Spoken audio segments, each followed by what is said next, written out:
Hello students, brilliant study points में आपका स्वागत है। और आज इस वीडियो के माध्यम से हम लोग लॉ ऑफ मोशंस यानी कि गति के नियम चैप्टर से न्यूटन्स के थर्ड लॉ के कुछ उपयोग आपने देखे कि उनका प्रैक्टिकली क्या क्या यूजेज है। तो उनमें बहुत सारी चीज़ें न्यूटन के थर्ड लॉ देखे ही है कि actions every actions have equal and opposite reactions, यानी कि प्रतिक्रिया के ठीक विपरीत प्रतिक्रिया होती है, परिणाम में वो बराबर होती है, दिशा में अपोजिट होती है। तो उसी चैप्टर्स के यानी उसी टॉपिक से रिलेटेड एक ये भी है कि लिफ्ट में कोई व्यक्ति है, उसका भार यानी कि उसकी आभासी भार को कैसे हम कैलकुलेट करते हैं, आज उसी पे हम लोग चर्चा करेंगे। और बहुत ही महत्वपूर्ण है, इससे रिलेटेड क्वेश्चंस भी आते हैं। क्वेश्चन बहुत छोटा होता है लेकिन फिर भी हम फंस जाते हैं, तो इसको बड़े ध्यान से देखिए और पूरा देखिए। मेरा भी ये निवेदन तो है आप लोगों से, लेकिन आप लोग शायद क्या आप क्या सोचते हैं इस पर तो मैं कुछ नहीं कह सकता, लेकिन शायद हमारी सोच है जो कि हमारे साथ आप लोग नहीं उस तरह से रिएक्ट करते। जबकि मैं ये गारंटीड के साथ कहता हूँ कि आप अगर हमारे साथ जुड़ते हैं तो आपका कॉन्सेप्ट इतना स्ट्रॉन्ग होगा कि आप कोई भी क्वेश्चंस क्रैक करने की क्षमता रखते हो।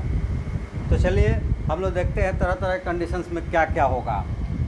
तो यह है कि जब कोई मनुष्य एक लिफ्ट में खड़ा है तब क्या क्या चीज़ें होती है। जैसे एक लिफ्ट है तो लिफ्ट आप जानते हैं कि ऊपर जाता है, नीचे जाता है, मल्टी स्टोरी बिल्डिंग्स में लगे रहते हैं, बहुमंजिली इमारतों में ये लगे रहते हैं और आसानी से चढ़ने उतरने का एक ये मशीन है, ठीक है। लेकिन आप इसमें कैसे चढ़े होंगे तो कैसा आभास करते हैं, जाते वक्त आपका वेट का आभास कैसा होता है और आते वक्त आपका वेट का आभास कैसा होता है, इसी चीज़ को हम लोग इस टॉपिक्स में पढ़ेंगे। तो जो लिफ्ट ऊपर जाता है तब क्या होता है, नीचे जाता है तब क्या होता है। तो उससे पहले ये जान लें कि जब वो लिफ्ट खड़ा है किसी भी फ्लोर पे और उस पर एक व्यक्ति खड़ा है तब क्या रिएक्शन होता है, उसको पहले जान लें। तो पहला रिएक्शन ये है कि मनुष्य का भार mg, मतलब कि ये मैं इनको मान लें कि ये m है, ये इसका मास m है, तो नीचे की तरफ इसका मास लगेगा वो होगा mg, ठीक है। और दूसरा जो लिफ्ट का फ्लोर है, एक रिएक्शन फोर्स क्रिएट करेगा और वो होगा r, रिएक्शन फोर्स यानी कि अर्थ पर भी हम लोग खड़े हैं तो अर्थ हम पे लगाती है। जिस ऑब्जेक्ट पे हम लोग खड़े हैं वो ऑब्जेक्ट ऊपर की तरफ एक फोर्स लगाती है जिसको हम लोग कहते हैं रिएक्शन फोर्स। वहीं रिएक्शन फोर्स जो है वो आपको आभास करवाएगा कि कब, कहाँ और कितना बल लगेगा।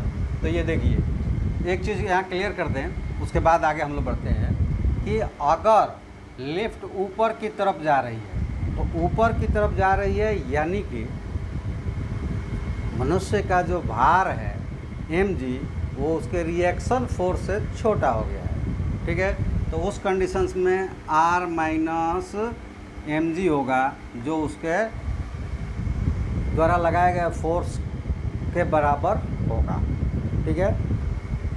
अगर वो नीचे आ रहा है इसका मतलब ये हो रहा है कि अबे वेट भारी हो रहा है, ठीक है। तो ये हो जाएगा mg माइनस r।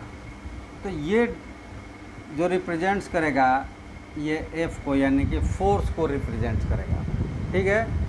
अब इसका मतलब ये नहीं कि जब लिफ्ट नीचे की तरफ आ रहा है तो आदमी भारी हो गया, लिफ्ट छोटा हो गया। लिफ्ट तो बंधा रहता है, वो तो मशीन से चलता है। लेकिन किसी फ्री ऑब्जेक्ट को होल्ड करेंगे तो आप देखेंगे ना कि जिधर भारी हो उधर ही चलता है, तो मतलब वो नीचे की तरफ चलता है और जो भारी है वो हल्का है ऊपर की तरफ चलता है। फ्री होता है तो ऐसा होता है। तो क्या होता है कि जो भारी है वो जो फोर्स ज़्यादा है वो फोर्स अपनी डायरेक्शंस में मूवमेंट करवाता है। जैसे थर्ड लॉ में भी देखा कि दो फोर्सेस एक जगह आकर ज़ीरो हो रहे हैं तो मतलब दोनों बैलेंस है। अगर एक बड़ा है तो जो बड़ा है, मान लो कि लेफ़्ट वाला बड़ा है तो वो लेफ़्ट से राइट की तरफ चलेगा, राइट वाला बड़ा है तो राइट से लेफ़्ट की तरफ चलेगा। ये अनबैलेंस फोर्सेस जो कि मोशंस में क्रिएट होते हैं।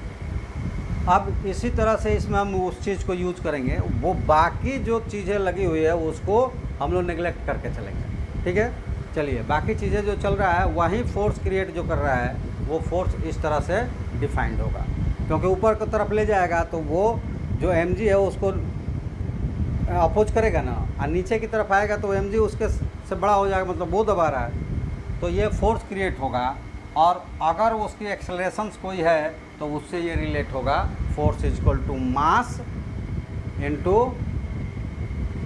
क्या चीज़, एक्सेलरेशन। तो जिस एक्सेलरेशन से ये चलेगा उस पर हम लोग कैलकुलेट करेंगे। एक चीज़ और यहाँ हम आप लोगों को बता दें कि जो सबसे बड़ी कन्फ्यूजन रह जाती है बच्चों के बीच में और वो बच्चे गलतियाँ कर पाते हैं, वो क्या होता है कि जो लिफ्ट है उसका वज़न लिया जाए तो वो तो बहुत बड़ा होता है, फिर भी उसके वज़न को हम लोग क्या कर देते हैं, नेगलेक्ट करते हैं। वज़न केवल मेज़र होता है उसमें जो मैन है, एक हो तो एक, चाहे सभी लोग हो तो सभी लोग, बहुत सारे लोग हो तो वो, किस लिए कि वो दोनों तरफ से स्ट्रिंग से जो बंधी रहती है उससे उनका वेट क्या होता है, बैलेंस रहता है, ऊपर वाले ऊपर नीचे वाले नीचे, तो इसलिए उनके वेट को कैलकुलेट नहीं किया जाता है। चलिए अब कंडीशंस आते हैं। कंडीशंस में क्या क्या आएगा।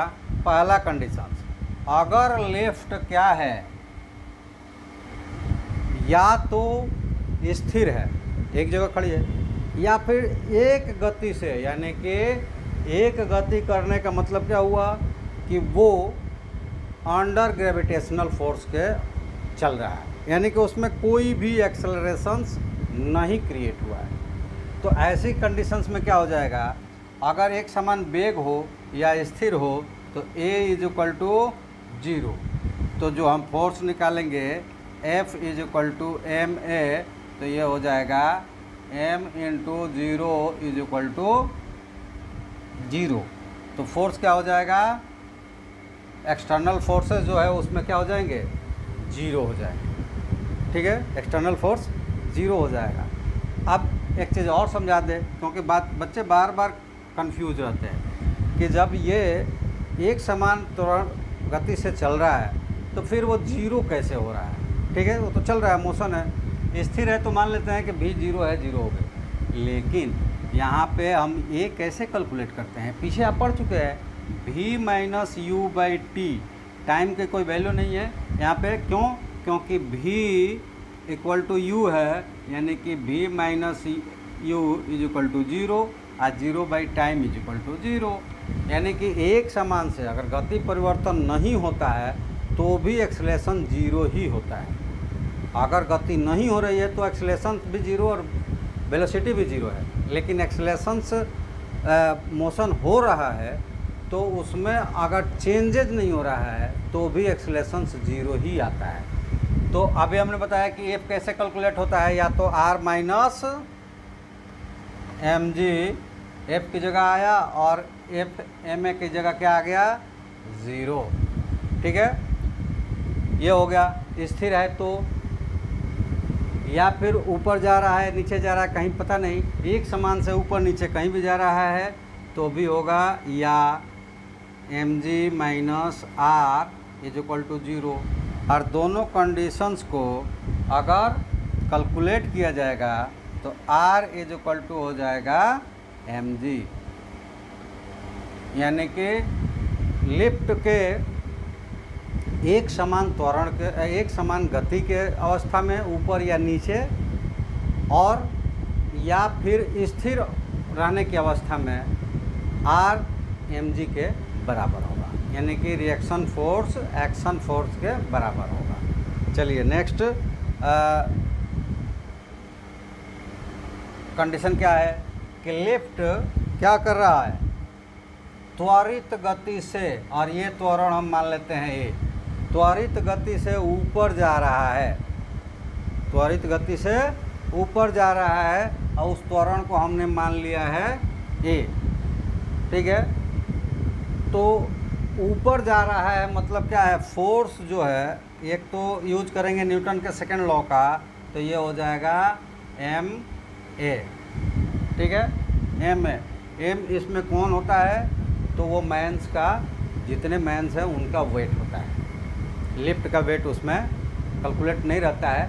और ऐसा जहाँ भी दिया रहेगा तो ऐसा नहीं भी इंडिकेशन होगा कि neglecting the weight of lift, आपको निगलेक्ट करना पड़ेगा। ठीक है, तो F = ma से कैलकुलेट करना है। वो ऊपर की तरफ जा रहा है, ऊपर की तरफ जा रहा है, तो मैंने क्या कहा कि रिएक्शन फोर्स आप उस पर एक्सटर्नल लगा है वो बड़ा हो गया।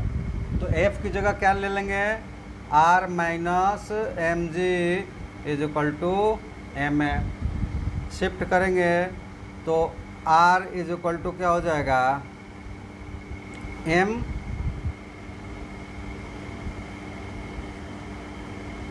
g + a।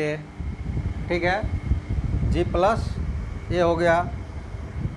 अब इसमें से अगर g को कॉमन करें तो R = mg, तो 1 + a/g।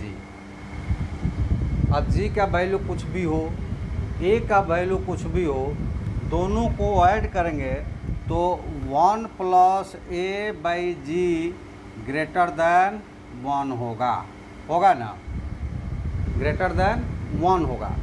अगर जैसे कि हमारे पास आता कि R = mg, मतलब mg की जो कंडीशंस है 1 है, mg की जो कंडीशंस है वो 1 है। हमने कहा कि R की जो हम लोग कैलकुलेट करेंगे तो वहीं फर्स्ट पार्ट्स में आपको दिखाया कि जो R होगा वहीं जो वहाँ पे एक व्यक्ति खड़ा हो या बहुत सारे व्यक्तियों खड़ा, उनका आभासी क्या होगा, भार होगा। तो यहाँ पे R जो आया mg से बड़ा आया, R आ रहा है वो क्या हो रहा है, ग्रेटर दैन mg, यानी कि 1 से बड़ा हो गया।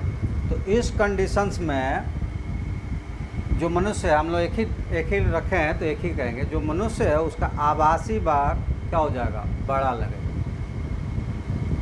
जब वो ऊपर की तरफ जा रहा है तो आभासी भार उसका क्या लगेगा, बड़ा लगेगा। ठीक है, तो इस कंडीशंस में आप लिख लेंगे कि मनुष्य का आभासी भार बड़ा होगा। कंडीशंस होता है, कंडीशंस आपको फॉलो भी करना पड़ता है, और 1 नंबर क्वेश्चंस होता है उसमें टिक भी लगाना होता है कि ऐसी स्थिति में मनुष्य के आभासी भार में वृद्धि हो जाती है। तीसरा कंडीशन, लिफ्ट जब त्वरित अवस्था में, यानी कि त्वरित गति से नीचे जा रही हो। त्वरित गति से नीचे जाने का मतलब होता है कि उसके एक्सेलरेशंस है, ठीक है, जी के अलावा भी एक्सेलरेशंस है उसमें। तो कहाँ जा रहा है, वो नीचे जा रहा है। ये कहाँ जा रहा है, नीचे जा रहा है। तो इसका मतलब क्या होगा, mg - r, r उसको अपोज कर रहा है, उसको mg नीचे की तरफ पुश कर रहा है। तो यहाँ पे fa = ma, इसका मतलब ये हो जाएगा कि mg - r = ma। तो r हो जाएगा, ये इधर आकर माइनस होगा, mg - ma, और यहाँ पे r कैलकुलेट करेंगे, mg कॉमन कर लेंगे तो 1 - a/g। अब 1 - a/g लेस देन 1, और लेस देन 1 का मतलब कि mg से छोटा हो गया। r की वैल्यू क्या हो गया, mg से छोटा हो गया। तो इस कंडीशंस में मैन का आभासी भार में क्या होगा, कमी होगा, यानी कि वो अपने को हल्का महसूस करेगा।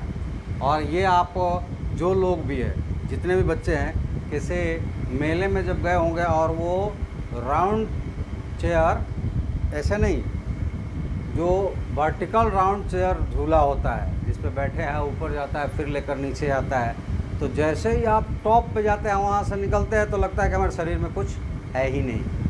और सबसे टॉप पर से जब नीचे आते हैं तो आपको एक चीज़ मैं दिखाऊंगा अभी इसी कंडीशंस में कि उस वक्त आप कैसा महसूस करते हैं। चलिए नेक्स्ट कंडीशंस को देखते हैं। इसमें क्या होगा, भार में कमी आएगी। यानी कि त्वरित गति से अगर लिफ्ट में कोई खड़ा व्यक्ति है नीचे की तरफ आ रहा है तो वो अपने आप को हल्का महसूस करेगा, यानी कि वो समझेगा कि हमारे भार में बहुत कम, मैं बहुत हल्का हूँ। ठीक है, चलिए नेक्स्ट कंडीशन पे चलते हैं। और नेक्स्ट कंडीशन क्या है, जब लिफ्ट की डोरी टूट जाए, तो लिफ्ट की डोरी टूटती है तो ज़मीन पे टूटे या चाहे नहीं टूटे तो फर्स्ट फ्लोर पर आएगा तो थोड़ी ना गिरेगा। ऊपर गई है, होल्डिंग टूट गया उसका, तो वो नीचे की तरफ गिरेगा, नीचे की तरफ गिर गया। और डोरी टूट गई है तो कोई फोर्स उस पर एक्ट नहीं हो रहा है, वो डायरेक्ट जी की वैल्यू से आएगा नीचे, यानी कि यहाँ पे ए जो हो जाएगा वो जी में कन्वर्ट हो जाएगा। अभी आपने जी भी एक त्वरण है, तो अभी आपने देखा कि नीचे की तरफ आ रही है, तो कंडीशन हमें क्या मिला है, तो वो मिला है R is equal to M G 1 minus A by G. और जब ये डोरी टूट जाएगी तो ए जी में कन्वर्ट्स हो गया, तो ये हो गया M G 1 minus G by G, ये कट के 1 हुआ, 1 minus 1 0 is equal to 0। Reaction force क्या हो गया है, 0 हो गया है। ऐसी कंडीशंस में क्या होगा कि जब रिएक्शन फोर्स 0 हो गया, मतलब मनुष्य जो अपने को भारहीन समझेगा क्या, वो भारहीन हो जाएगा। ठीक है, भारहीन हो जाएगा। और ऐसी कंडीशंस में क्या हो जाएगा कि उसका अपना जो वेट है बिल्कुल शून्य लगेगा, इसी को भारहीनता कहते हैं। तो भारहीनता कब आती है, जब डोरी टूट जाती है और लिफ्ट अंडर ग्रेविटेशनल फोर्स में, यानी कि अंडर ग्रेविटी वर्क करने लगती है। तो वो ग्रेविटी के अनुसार एक्सेलरेट होती है, हर सेकंड उसका 9.8 मीटर पर सेकंड से स्पीड बढ़ते जाता है। ठीक है, तो ये हो गया भारहीनता। तो आपको आएगा कि भारहीनता कब होती है, तो जब कोई ऑब्जेक्ट किसी ऑब्जेक्ट पे स्टैंड्स है और वो जो ऑब्जेक्ट स्टैंडिंग ऑब्जेक्ट्स है वो किसी भी तरह की एक्सटर्नल फोर्स के अधीन से बाहर हो जाए, यानी स्वतंत्र हो जाए, मुक्त रूप से गिरे, तो उस पर रखा हुआ, यानी कि लिफ्ट में बात करें तो लिफ्ट अगर मुक्त रूप से गिरे, उसकी डोरी टूट जाए, तो व्यक्ति अपने को भारहीन समझता है। एक और कंडीशंस के बारे में हम लोग देख लेते हैं, और वो कंडीशन है जब लिफ्ट जी से अधिक त्वरण से नीचे जा रही हो, जी से अधिक त्वरण से, यानी कि ए ग्रेटर देन जी। तब क्या होगा, ऐसी कंडीशंस में क्या होता है कि हम नीचे जा रहे हैं तो माइनस ही होता है, लेकिन यहाँ पे नीचे जा रहे हैं, गति है, तो वो कंडीशंस क्या है, R is equal to M G 1 minus A by G. तो ये क्या हो जाएगा, ये हो जाएगा कि यहाँ पे 1 minus A by g less than 0। क्यों, क्योंकि ए ग्रेटर देन जी है। तो ये ए बाई, चूँकि ए बाई जी ग्रेटर देन 1 है, तो ये क्या हो जाएगा, निगेटिव हो जाएगा। तो भार में निगेटिविटीज होती नहीं है, वो तो मास उसमें है, वो क्या है, एक कांस्टेंट टर्म्स है। तो वो क्या कंडीशंस क्रिएट करेगा, वो कंडीशंस क्रिएट ये करेगा कि ये एक से भी छोटा हो गया, तो ये व्यक्ति जो है वो अब फ्लोर पे नहीं होगा, बल्कि उसका सर जाकर टॉप में सट जाएगा। यानी कि यही वो कंडीशंस है जब व्यक्ति कहाँ जाकर सट जाता है, टॉप में जाकर सट जाएगा। यहाँ पे एक और कंडीशन है कि अगर उसके हाथ में सूटकेस वगैरह है, ऐसी कंडीशन में सूटकेस उसके हाथ से टूट जाएगा तो वो भी फ्लोर पर नहीं गिरेगा, उसको हवा में लटका हुआ दिखेगा। जब वो फ्लोर पे जाएगा वहाँ टकराएगा, दोनों आकर गिरेंगे, और नहीं तो जहाँ पे वो ब्रेक लगेगा या फिर स्लो डाउन होगा और वो जी या जी से छोटे में आएगा, तब वो दोनों फोर्स पर आएंगे। तो 4 कंडीशन आप बता सकते हैं कि कंडीशन तो ऐसे 5 हो गए। एक तो या स्थिर हो और समान में हो, तो आर और जी में कोई फ़र्क नहीं होता, मनुष्य जितना अपना वेट है उसी वेट पर उसको महसूस करता है, यानी उसका आभासी भार और रिएक्शन भार दोनों सेम होगा। दूसरा कंडीशन ये है कि त्वरित हो और ऊपर की तरफ जा रहा है।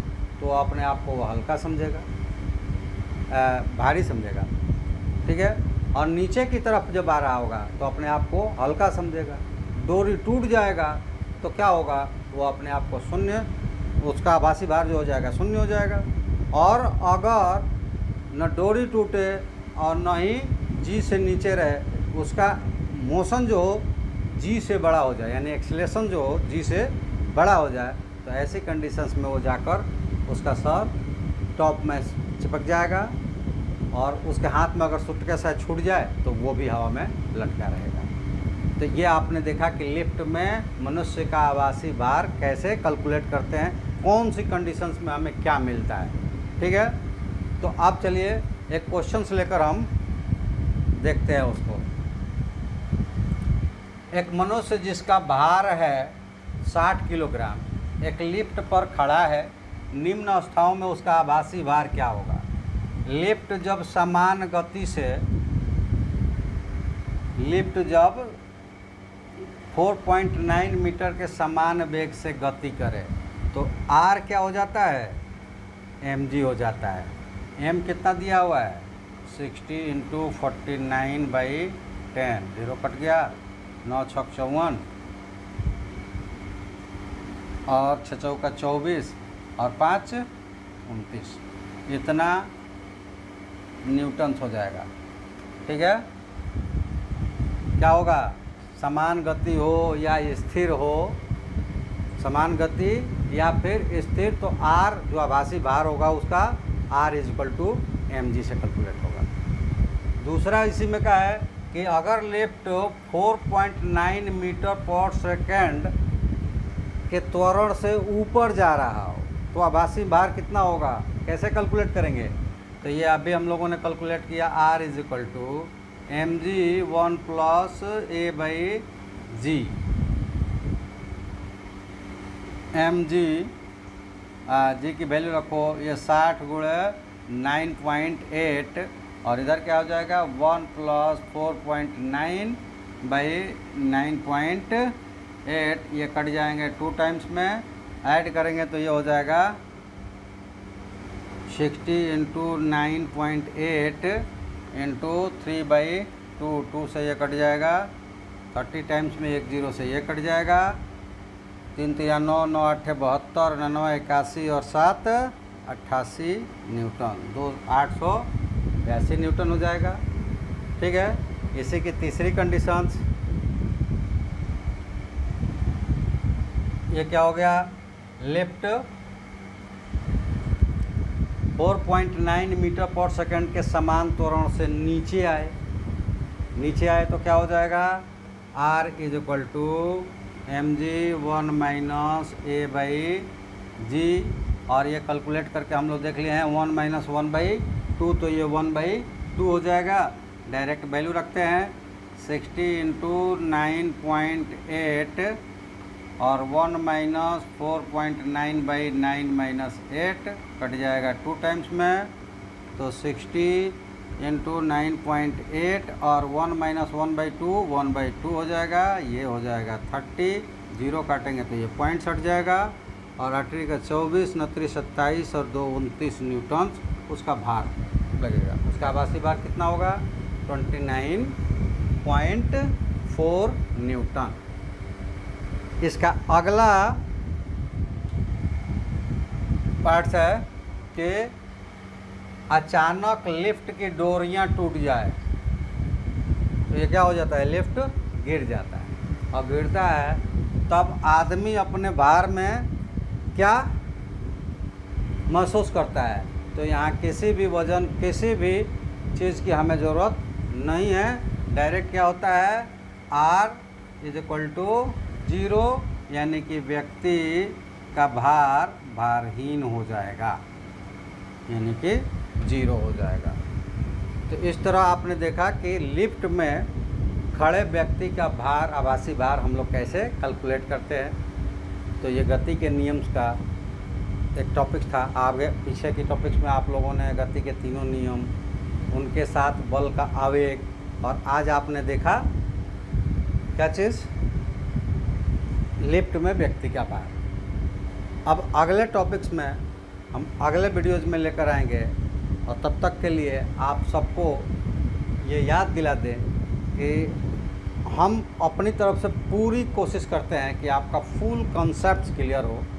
आगे चल के जब हम लोग IIT लेवल के क्वेश्चंस को सॉल्व करना शुरू करेंगे तो ये सारे कॉन्सेप्ट्स वहाँ हमें यूज़ होंगे और वहाँ पे हमें ये देखने को मिलेंगे और इसका उपयोग करके हम वहाँ पे आसानी से क्वेश्चन सॉल्व करेंगे। तो अगर चाहते हैं कि आपका कॉन्सेप्ट बेटर हो और आप भविष्य में एक अच्छे कॉम्पिटिटर बने, अच्छा मुकाम हासिल करें, तो हमारे चैनल को सब्सक्राइब करें, हमसे जुड़े और लाइक शेयर कमेंट तो करते रहें। जुड़ कर देखिए, आपको 100% गारंटी देता हूँ कि आपके कैरियर को हम ब्राइट ही बनाएंगे, क्योंकि यहाँ कोई भी इंटरटेनिंग या कोई भी अनर्गल्स किसी भी तरह के कमेंटमेंट का कोई जगह नहीं है। ऐसा कोई भी इंटरटेनिंग या कुछ ऐसे शब्दों का इस्तेमाल नहीं होगा जिसको आपको इंटरटेनमेंट कर पाए। लेकिन जितने शब्दों का इस्तेमाल और जितने टेक्स्ट का इस्तेमाल होगा वो आपके लाइफ को बेटर ही बनाएगा। तो चलिए, आज आप लोग हमारे साथ जुड़े, इसके लिए धन्यवाद। आगे भी जुड़ेंगे, उसके लिए पहले से निमंत्रण, और अपने दोस्तों को जुड़ेंगे, इसके लिए आग्रह जुड़वाएंगे, इसके लिए आपसे आग्रह करते हुए आज हम आप सबसे विदा लेते हैं। जय हिंद।